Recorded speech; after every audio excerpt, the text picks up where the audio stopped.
Hello, my friends, Evolutionary Energy Arts family. This is some of my fun stuff. I love going into the history and things like that. Hidden history is absolutely wonderful.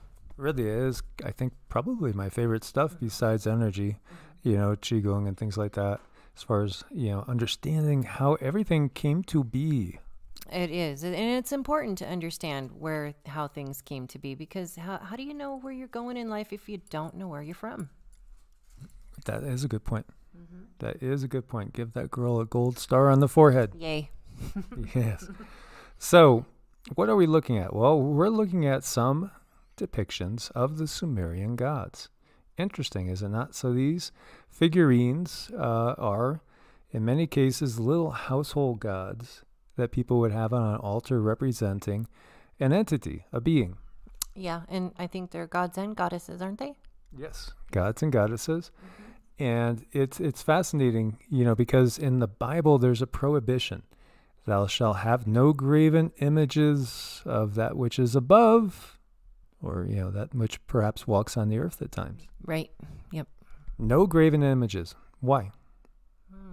Did you ever think to ask why? Well, things in the ether can make changes, and emotions can make changes. So I guess if someone were to want complete control over everything, that's one of the things they'd want to control is emotion and ether. So Abraham, who is the founder from which really all the Abrahamic traditions come, which is obviously Judaism, Christianity, and Islam. They all come out of the Abrahamic tradition. Abraham came from Ur of the Chaldees, which is what the Bible tells us. And so, where was Ur? Well, it's basically a modern-day Iraq. And you got to wonder, too, what really is the cause of the Iraq wars? And I have friends that were taking part, that were soldiers, and have shared with me that they went and were told to destroy a lot of religious relics. Yeah, and it's really sad. And of course, there's deeper reasons behind that. And we see groups like Al-Qaeda, for instance, going and destroying religious relics as well. Seems that there's always a cover-up going on. Cover it up, cover it up, cover it up, because we can't let them know what the truth is. No. If people knew the truth, they would lose all control. Well, it could shake things, just like, if aliens did land en masse and just presented themselves to us, would that mean the end of most of our religious traditions? I think it would mean a really harsh, sharp end to most religious traditions. But not at all, because, there are those, especially the indigenous people, that understand that there are different types of beings in the world. And while I'm thinking about that, can you grab the book that's right by the bed that I was reading last night? It's by Richard Thompson. And I've read this a dozen times, but, I just go into it and reread it again. So you got to put pieces together and question. As we've said before, Buddha said, don't believe things because I tell you. Don't believe things because your parents tell you. Don't believe things because your teachers or priests tell you. You have to weigh it for yourself. Do your work, use your mind, and then judge it also with your heart. Does it feel right? Or does it feel like perhaps it's not right? There are a lot of super interesting parts of the Bible where you just have to say, okay, but doesn't that mean something that we're taught is not really a fact or what have you? Doesn't that contradict something? And there are many people that will go ahead, and there's been books written on trying to defend these contradictions and these little insights that perhaps give us a different view of what was really going on. So you see over here, and this is Exodus 20, and I am the Lord your God, who brought you out of the land of Egypt, out of the house of slavery. You shall have no other gods before me. You shall not make for yourself an idol in the form of anything in the heavens above, or on the earth below, or in the waters beneath. For one, it's just saying, okay, no other gods. Well, I thought there only is one God. And that's one of the things we should get right off the bat. But then we know, when it talks about God, it's a plural. It's Elohim. Maybe you don't know, but if you're new to the channel, but that's the case. Why not make an idol from anything that comes from the heavens above? Or maybe it comes out of the waters. And we remember Oans and Dagon, that are these beings that they're wearing like fish across their back. And they come out of the water, and they're revered as gods, and they teach humanity. And some have thought, well, maybe it's really mermen or merwomen or what have you. Maybe it's, Atlanteans. Maybe they're representing Atlanteans, and it's just to, show that they come from somewhere else, instead of making a picture of a boat and the guy's coming out of a boat. But then there's pictures of, UFOs and spacecrafts and people flying them all throughout history, all throughout medieval paintings, Renaissance paintings, going back to stone statues that go back thousands of years.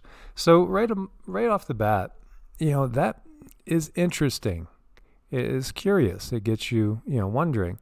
And this is Psalm 81:9. Hear, O my people, and I will warn you, O Israel, if you would listen to me. There must be no strange god among you, nor shall you bow to a foreign god. I am the Lord your God.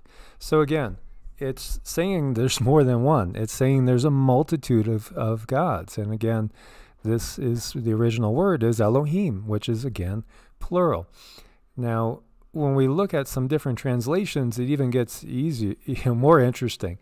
Wycliffe version on Exodus 20, verse 3, thou shalt not have alien gods before me.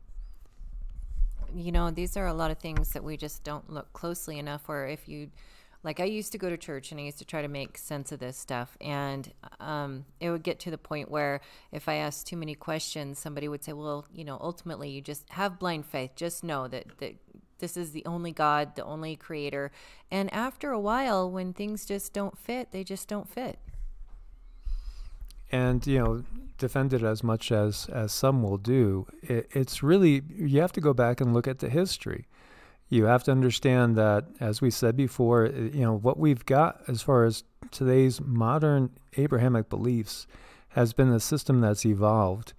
And it's evolved over time. It's changed over time. There's been a lot of books omitted. There's been a lot of things destroyed, burned. We could go way back to the Library of Alexandria and think about all that knowledge that was burned. There's so much that is hidden in the Vatican that they don't want us seeing because, all their gold and all the treasures they've amassed, well, it might start to look like they were all about amassing treasures, amassing gold, amassing power and control, and not really giving us the one true religion. And this doesn't mean that there isn't a God by any means. There is a source of all, without a doubt. All traditions basically will adhere to that. Even the pantheistic traditions will say ultimately they're all as one, and that's what we see in the mystery schools as well. Here you see a strange drawing found in the Sinai could undermine our entire idea of Judaism. And again, out of Judaism came Christianity and Islam, although they were influenced by other lines of thought as time went on, being exposed to other people, because of course there was a lot of trade going on. There always has been trade and travel and people bringing new ideas in. So, okay, well, it's very, very touchy, the computer here. So this is an interesting picture. I guess we got to rate this PG-13 or something. But as we see, more than 4 decades after its excavation wound down, a small hill in the Sinai Desert continues to bedevil archaeologists. The extraordinary discoveries made at Kuntalet I'm going to say it wrong here, Ajrud, an otherwise nondescript slope in the northern Sinai, seem to undermine one of the foundations of Judaism as we know it. Then it seems that the Lord our God wasn't one God. He may have had even a wife, going by a completely unique portrait of the Jewish deity. that the archaeologist found at the site, which may well be the only existing depiction of, that stands for Yahweh. So it got its name, meaning an isolated hill on the water source, from wells at the foot of the hill. It's a remote spot in the heart of the desert, far from any town or trade route, but for a short time, about 3,000 years ago, it served as a small way station. Dozens of drawings and inscriptions resembling nothing whatever found anywhere else in the region survived from that period, which seems to have lasted no longer than 2 or 3 decades. Egypt gained the artifacts with the peace treaty with Israel 25 years ago, but the release of the report on the excavation 6 years ago and a book about the site 2 years ago have kept the argument over the exceptional findings in the hill on the Sinai alive. And, you know, it's interesting, too, when you really go in deep, because everything goes back to the Sumerians. That's the thing. All this, the Abrahamic tradition, comes out of Sumeria and Akkadian. And so it all traces back to, you know, some very, very ancient stories like the Enuma Elish. And this hill lies 50 kilometers south of Kadesh Barnea and 15 kilometers west of the ancient Darb el Gaza route, which led from Gaza to the Red Sea's Gulf of Iliad.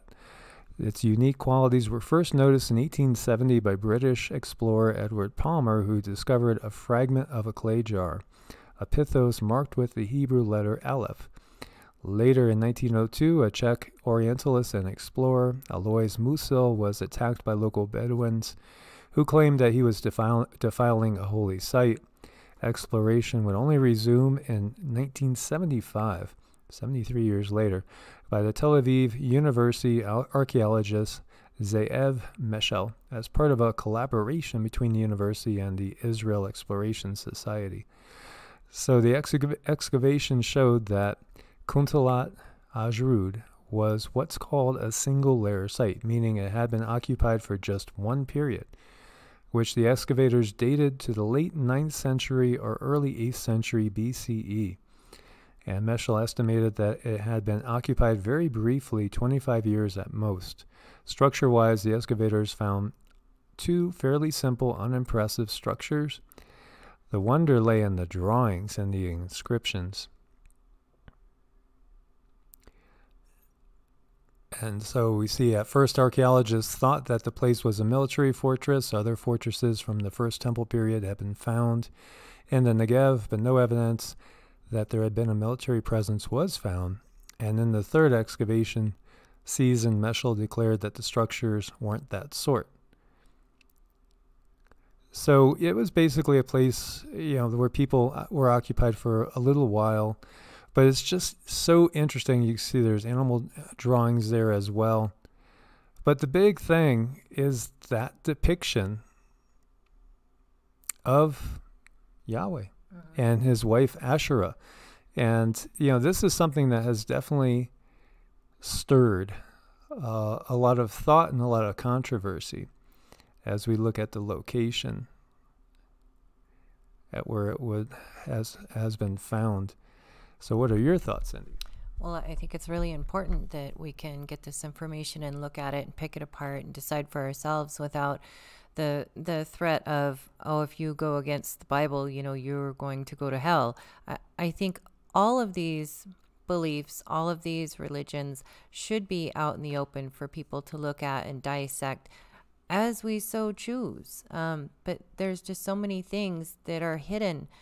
You know, if it wasn't for the Sumerian tablets, it would have been pretty difficult for me to wake up, because it wasn't until I read them and started to understand them is when I realized, oh, okay, well, this is where all the stories from the Bible are coming in, and that's just not right. So it's good that this is out. Yeah, it most definitely is. As we see, you know, this is the depiction right there. And you can see why they wouldn't want to have graven images if that's the image that they're going to be given. And so it's really fascinating to look at this. But when we study the mythologies in a comparative fashion, you see that there's a repeating of the same stories over and over and over again. And the inscriptions are mostly in early Hebrew, with some in Phoenician as well. Many are religious in nature, invoking Yahweh, El, and Baal. And 2 include the phrases Yahweh of Samaria and his Asherah, and Yahweh of Teman and his Asherah. So there's a general agreement that Yahweh is being invoked in connection with Samaria, capital of the kingdom of Israel, and Teman in Edom. This suggests that Yahweh had a temple in Samaria and raises question over the relationship between Yahweh and Kaus, the national god of Edom. Asherah was originally a goddess, her name eventually evolving in the biblical period into the designation of her cultic pole. But you know what's also interesting is Asherah becomes a demon as it evolved over time. You have heard of Astaroth, right? And it's what happens is they demonize certain aspects. And again, it became an extremely patriarchal religion where in the deep past, it was actually more balanced. And, we've seen this shift because at one time, most societies were matriarchal. And then they turned patriarchal at different time periods as we entered a period of war, for instance. Domination of the energies of Mars, for sure. So this is just fascinating stuff. But, we know that the Bible is taken from these older stories. So the Enuma Elish, which is also known as the 7 Tablets of Creation, is the Mesopotamian creation myth, whose title is derived from the opening lines of the piece, "When on high." All the tablets containing the myth found at Ashur Kish and other libraries as well. They date back to about 1200 BCE, but they're copies of something that's much older. And in this article, they're quoting 1750 BCE, and I've seen others say 2000 BC. So it's much, much, much older. If you look at the oldest complete copies we have of the Hebrew Torah, it's actually like 9th century AD, and then also there's different authors that we see. There's basically the Yahwist and the Elohist, and then there's the priestly caste whose job was to translate it. So they used to do little jots and little tittles to signify where the vowels go. But again, the vowels weren't put in there because vowels have power, and we've talked about that before. So, what do we see with this? Well, we see that, it talks about multitudes of different gods. And what else do we see? Well, we see that these gods change depending on where we find copies of this. Sometimes, we see Marduk, for instance, being the top god. But then there's other times that it's thought that the Enlil Enki saga, those are the top ones. Anu is actually the top. And it's interesting because it tended to be the case where the top god would be wherever, the people were. So, and by that I mean that if you go back to the Sumerian line of thinking, each city-state had their own top god. They recognized that there were other gods, but each people had their own god, their own individual God. And we've talked about this too with Deuteronomy 32 and how it's actually taken from the Sumerian writings.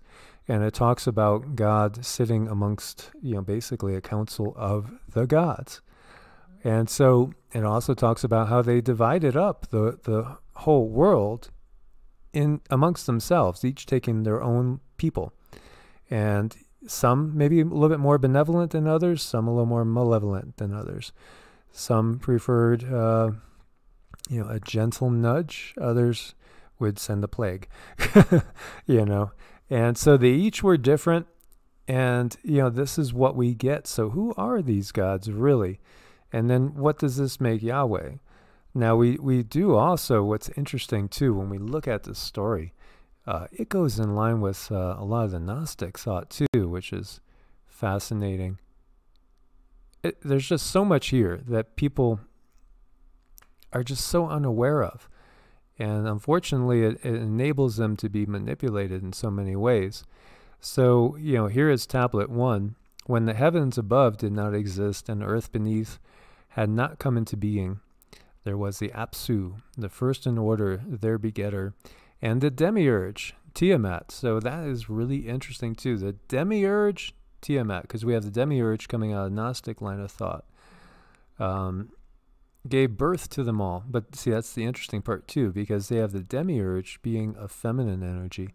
And in the Gnostic line of thought, the demiurge is more of a masculine line of energy. So we could look at here, Tiamat is yin, and over in the Gnostic, it's yang.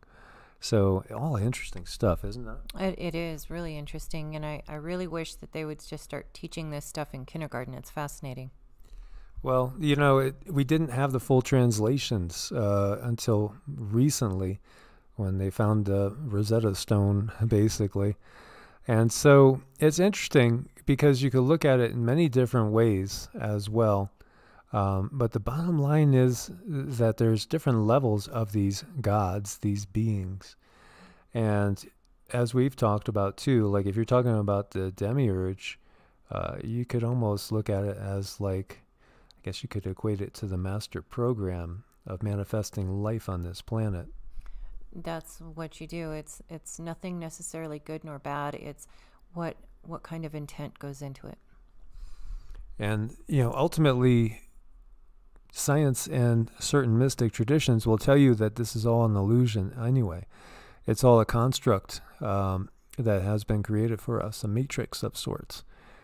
And again, we are being given a very, very limited frame of view, a very limited mindset, and that's all about control. It's all about maintaining control. As we talked about modern Christianity stemming out of the Holy Roman Empire, Rome, that's where it came from. And, there's actually people that grow up thinking that Rome is the Holy Land, and not, Israel or what was Canaan. And, when we look at how this has been used to create strife and division amongst ourselves as well, you're admonished at the end of the Bible to go out and spread the news and, basically to convert people. And then, of course, when we have Islam, there's also, do not suffer an infidel to live, right? You have to go out and convert the whole world to Islam, and Islam means submission, to submit. So it's put on the course, a collision course with each other. And then we've talked about Albert Pike, in 1871, same year we got the Banking Act, saying there was going to be 3 world wars. And he even went into detail saying that the Third World War is going to be all about, Islam basically being set up against Christianity and creating a mutual destruction. And in order to bring about a new religious mindset, which he actually called the full doctrine of Lucifer, by the way. But again, it's, and I keep seeing people that say, on different places, and like Richie from Boston will say they're all alien. They're not aliens. He says they're all demons. They're fallen angels. But what is a fallen angel? Because angel comes out of messenger. I'm going to really get into depth with that in another video, maybe even today, because the language has been used in such a way to give a limited perception of reality, and an incorrect perception as well, one that keeps us controllable, manipulable. Well, yeah, a chaotic perception too, confusing, because, if you think about it, when you wake up in the day, you say good morning, and it's just how they throw in that word morning. Why would they throw that in there? And it's all throughout the English language for sure. And so, when we even look at this, we have to take into consideration, these people that wrote these stories, were basically, they were growing up in this system. They were growing up in this system. So this is what they were taught as well. So we have to recognize that. And, again, they were probably being controlled pretty damn obviously, just as we have been controlled. So, this is how these things come into being. Now, again, there's so many truths that are universal truths that do come through. As we said, there's ultimately one source. But the big difference is when we look at this, it's externally worshiping. So when you look at the Abrahamic tradition, the way it's developed now into this modern day, you are giving all power and all praise and everything to somebody else, to an external force, to what we are believing is the ultimate creative power of the entire universe. Yet we see, when we go back far enough, we see it was pretty much the same thing as all the other traditions. And Yahweh had a consort, Asherah. So also, if we look at the Tao will tell you in the Tao Te Ching, and I do believe it, anything that could be named is not the ultimate source. It's another more limited version of source, as each one of us is a different, a different aspect of source. Every single living creation has source within it. And that is just self-evident, because if source, the real God with the big G, is omnipotent, omnipresent, and omniscient, it must be in everything that there is. It absolutely must. I mean, there's just so many things to pick apart to make sense of. And what I want mostly for people is for people to feel safe opening up their minds to different ideas. Don't be afraid. Don't be afraid to explore. Don't be afraid to wonder. Find your child again. So depending on where you were at, that God would be the best and most powerful. Mm-hmm. So as we see here, as Marduk, the champion of the younger gods in their war against Tiamat, is of Babylonian origin. The Sumerian Ea Enki, or Enlil, is also thought to have played the major role in the original version of the story. Copy found that Asher has the god Asher in the main role, as was the custom of the cities of Mesopotamia. The god of each city was always considered the best and most powerful. So, and that makes sense when we look at it that way, and we go back and we reread the Bible, and, it's God talking. I am the Lord your God, yours, you, the Israelites, right, who brought you out of the land of Egypt, out of the house of slavery. You shall have no other gods before me. You shall not make for yourself an idol in the form of anything that comes out of the heavens or on the earth, or anything that comes up out of the water either. So, no more hints, no more clues, no more letting people know exactly, who I am. And again, there must be no strange god among you, nor shall you bow to a foreign god or an alien god. Again, now it becomes clear, because, again, all this comes out of Sumeria, where each god was actually thought to reside when it was here on earth inside its own temple. And what did they do? They brought the best of everything to that god. The fairest maidens. And think about kingship again, too. Where does kingship come from? On high. From above, right? Above, out in the stars. Other civilizations. It's given to humanity. And what did the kings have? There was a tradition amongst, back in the old days that was pretty horrible. And when a couple got married, the king could actually claim the right of the first night and take the bride, and the king could go ahead and, lay with the bride. And it's the same thing that went on with these beings as well, the best maidens. Not only that, but what about sacrifices and offerings? Well, it says in the Bible again, God smelt the flesh burning and was pleased. It smelled good to him. And we could also go to the Garden of Eden. That the sound of the Lord walking. Where are you? Where are you? Does not the omniscient creator of all know where somebody is? Know where everybody is at all times? Kind of like Santa Claus, right? You got to be good, because otherwise Santa's not going to come to you, little boy or little girl. So we see how we've been controlled, and we see how they've used this to keep us in a limited frame of mind. And again, it doesn't mean that you got to be atheists, because there's other alternatives. You could recognize source lives within all. As when we go into so many of the Eastern traditions and the indigenous people's traditions, they recognize that.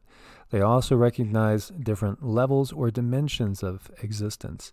So, if we say, Well, you're saying it's a fallen angel. What does that really mean? Well, it's a spiritual being. Okay, well, we're all spiritual beings. So what you're really trying to say is a being that maybe operates on a different density, is that a different vibrational frequency? That's what they're really trying to say. But again, they're given simple words, simple terms to keep their minds in a simple mindset. Yeah, I mean, it goes on and on and on all throughout too. But the biggest thing that they want mostly is to control our minds, control our thoughts, control how we behave, control our actions and our reactions and our state of mind. So I think it's just really important to understand that maybe, what you've believed all of your life, maybe that's not exactly the way things truly are. Maybe there is a different way to believe. And what I like to try to encourage people to do is look around, get curious, find the child within and, get curious. And delve deep and do some comparative studies as well, instead of just taking, one version of a story. And so, it's fascinating to look at all this and then kind of recognize exactly how we've been manipulated. And again, Constantine, it's out of Constantine's Council of Nicaea and the following councils that came after that we got the Nicene Creed. And yes, we had the kind of revolution in a way with Martin Luther at first, and then, the whole Reformation going on, but it's still the same sort of translation, because they didn't go and they didn't even have copies of the Nag Hammadi, for instance, until the 20th century. So that they didn't have all these copies of the other Gospels, of which there was over 200 in circulation, and of so many other stories, and translations in different spiritual books that were just destroyed. They were just destroyed because they painted a different picture. There had to be one solid, unified line of thinking in order to control the masses. And again, Constantine's empire was at danger of falling apart. And again, this is a man that had his wife and first son executed because he was fearful of losing power. So is he a saint? No. Well, how about when we look at different versions of the Bible, people always bring up, well, I only go by the King James. Well, look into King James and see, was he a saint too? No, not at all. So again, look into the history, look deep, and, decide for yourselves what's going on. And that's ultimately the most important thing, is that you understand in your own heart how things are. But one thing I would recommend that I've done on my path is keep my mind open enough to be able to change it. Because once you get locked into a belief system, you kind of shut yourself down a little bit. And it is very convoluted. That's the other thing too. Things have been so twisted in so many ways. And it's done purposely to get us just running in circles, chasing our tails. Mm-hmm. That's what they want us to do, is chase our tails. So guys, I want to thank everybody for your support over at Patreon and on Ko-Fi as well. We couldn't do it without you guys and your support. As always, keep your minds open. Keep your eyes on the sky as well. God bless and namaste. Namaste.